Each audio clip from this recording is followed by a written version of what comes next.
はい、YouTube、オーノマン TV のオーノマンです。本日の動画は本当に先日見に行ってきた20のコンサート札幌公演の感想になります。もし本日の動画が面白いと思った方は、いいねとチャンネルの登録をお願いします。ちなみにこちらのプロローグ動画は先に見る必要は別にありません。今回の感想動画はこれまでのような Vlog ではなく、この場で写真を用いてお話しするという斬新なスタイルになっています。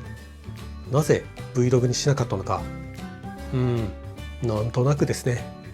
そしてここからネタバレゾーンに突入しますのでご注意ください。いいですか？いきますよ。まず最初に今回の20話やってくれました。なんとメンバー全員がスタンド席とアリーナ席の通路を練り歩いたんですよ。大丈夫ですか？20ファンじゃない皆さんもついてきてくださいよ。結局今回私はコンサートを2日間見ました。私が過去の動画で宣言したように、チケットピアのリセールで1日目の席を購入しました。その席はセンターステージから6列と通路を挟んで1、2列目の席になります。結構いい席だと思いませんか？ただこの席は3席連番の出品だったんですよ。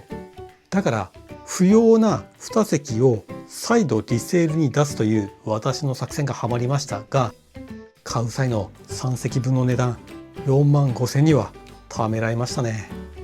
ちなみになぜ私がリセールで購入したその席がセンターステージそばだと分かったのかと申しますと、 X で20座席予想さんが毎回20のコンサートのアリーナ席の配置を予想してくれているからです。これは本当参考になります。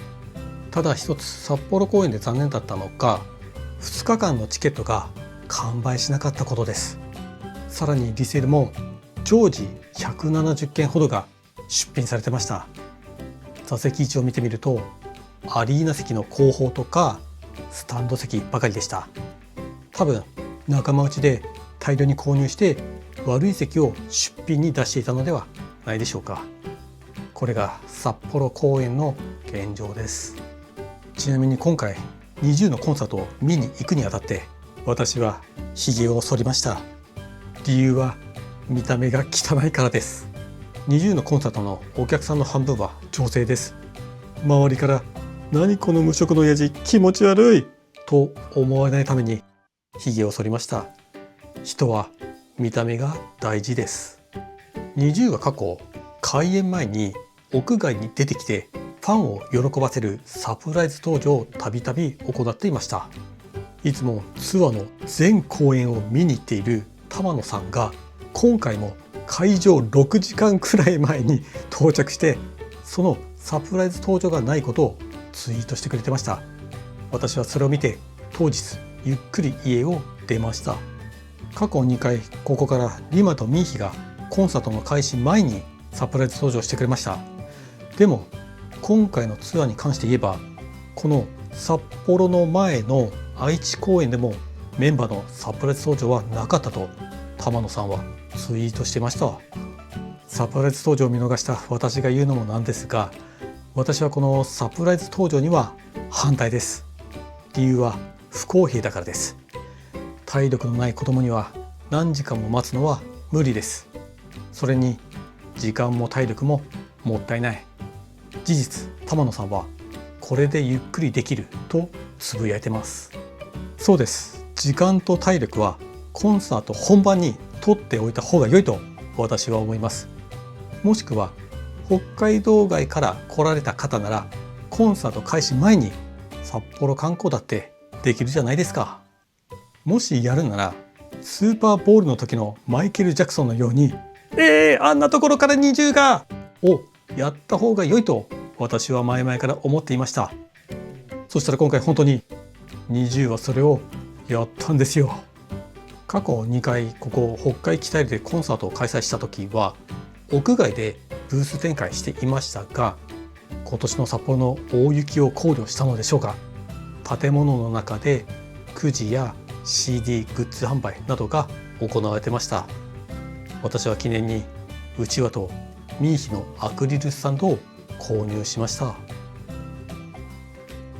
そして肝心のコンサートの感想を申し上げますと、今回も大いに楽しむことのできる素晴らしい内容でした。私がリセールで買ったその席は、メンバーがセンターステージに立てば肉眼で10センチくらいで見ることのできる良い席でした。それでも私は双眼鏡を使って見ていました。そして間違いなく言えることが一つ、それはNiziUはみんな可愛いということです。やっぱりNiziUは可愛いですね。コンサートの1日目ではちょっとしたハプニングがありました。ある曲の最中にリオが自分のパートを歌い損ねたシーンがあったんですよ。その後の MC で本人が説明していましたが、フォーメーションでリオの目の前で本来なら2人のメンバーが一直線になるところ、上から見たらこうずれてたんですって。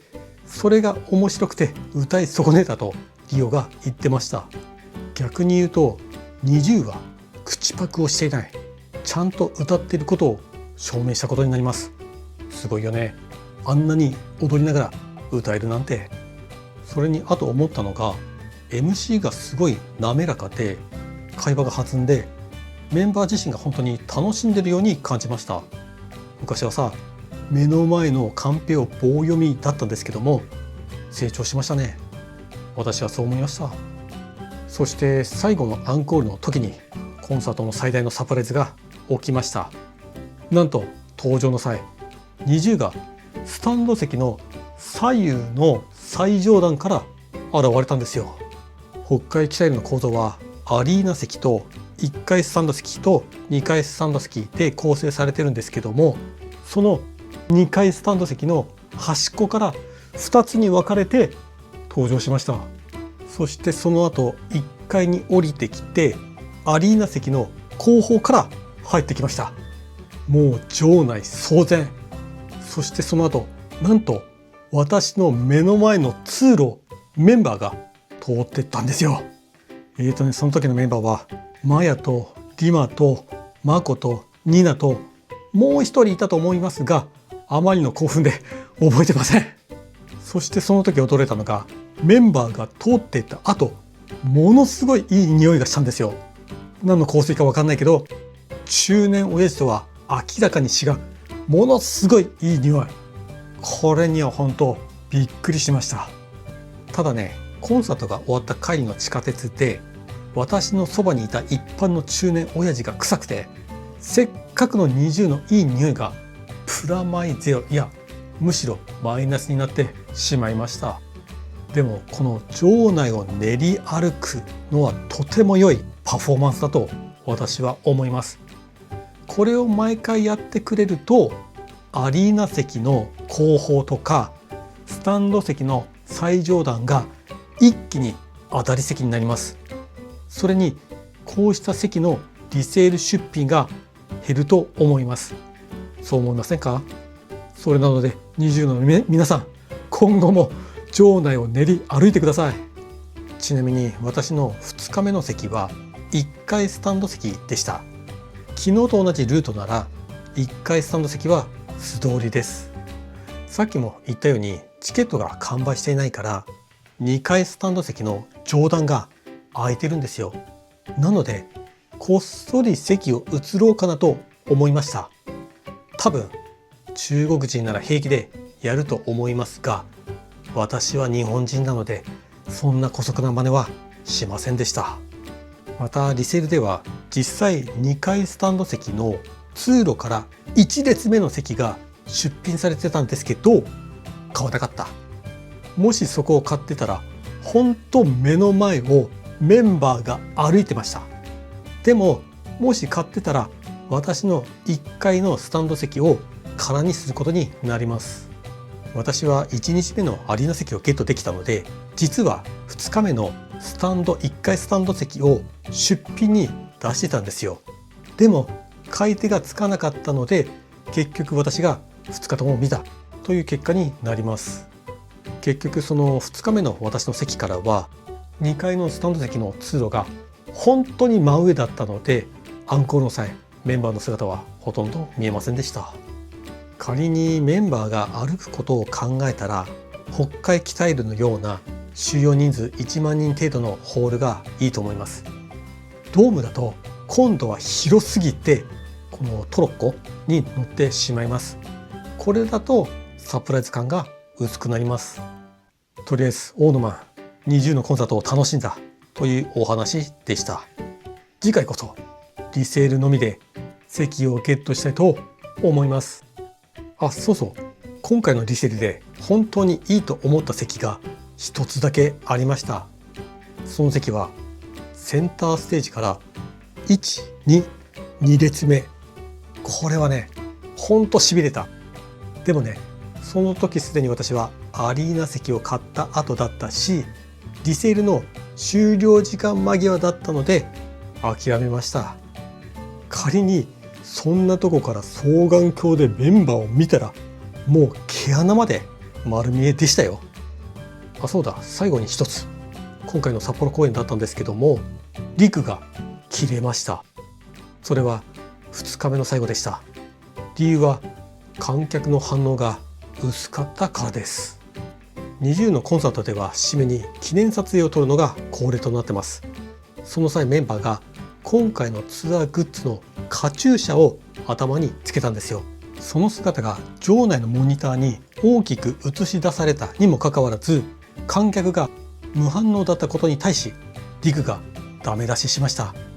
もっと反応してほしい、声に出してほしいとやんわりとした関西弁で注意してました。確かに2日間を通して公演中、観客が無反応なシーンがたびたびありました。例えば20は衣装チェンジの際、場内のモニターにツアーのためだけに撮影した映像を流すんですよ。本来ならその映像が毎回終わった瞬間とかにイエーイとか歓声を上げるべきだと。海外なら多分歓声は起きていると思うんですけども、札幌ではそれがなかった。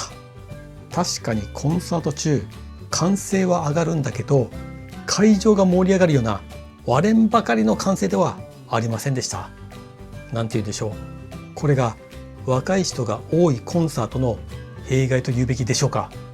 盛り上げ方を知らないというか、なんかみんな礼儀正しくおとなしかった感じがします。